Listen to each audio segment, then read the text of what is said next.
10 inmate ang patay matapos lamunin ng apoy ang maximum security compound ng Leyte Regional Prison kahapon. Ang sanhi ng sunog, posible raw problema sa linya ng kuryente. Mula sa Abuyog, Leyte, nakatutok si Haji Rieta.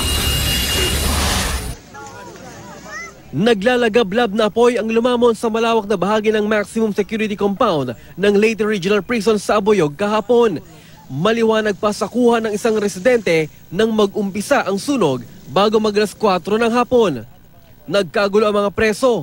Hindi alam kung paano ililigtas ang mga sarili sa sunog. Kaya ang barbed wire ang kanilang inakyat.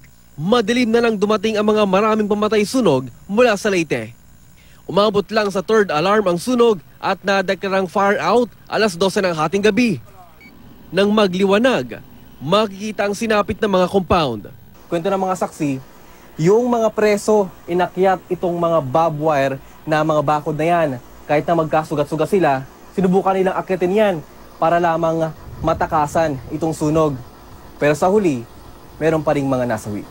10 ang patay sa naganap na sunog na nagsimula sa Building 1. Inalam pa ng SOCO ang pagkakakilanlan ng mga nasunog. Based on initial investigation, nag-umpisa po ang sunog doon pa sa tinatawag nila na emergency shelter. Sa loob ito ng compound na tinatawag nila na maximum security compound. Mababakas naman ang pag-aalala ng kamag-anak ng mga preso na magdamag na nag-abang sa labas. Siyempre, nag-aalala kami sa mga... Kasi matatanda na rin yun sila. Hindi naman namin malalaman kung ano ang kalagayan nila dun sa loob dahil hindi naman kami makapasok. Kasi bawal pa raw. Ang ginang na ito tila nainip na. Sinulatan na lang ang gamit na ibibigay sana sa asawang preso. Mga pagkain, yun, mga gamit, tubig. Sinusunog lahat yung mga gamit niyo?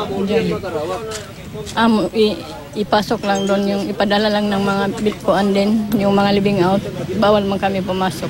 Bandang hapon, dumating ang mga taga-SOCO, Red Cross at CHR. Sa kabuuan, aabot sa mahigit 1,000 ang inmate sa maximum security compound. Dinala muna pansamantala sa minimum security ang mga presong nasunugan. Si Justice Secretary Leila de Lima, tinututukan raw ang mga pangyayari. Ipinag-utos na rin na secure ang lugar at tugunan ang mga pangangailangan ng inmates. Mula rito sa Abuyog, Haji Rieta, nakatutok, 24 oras.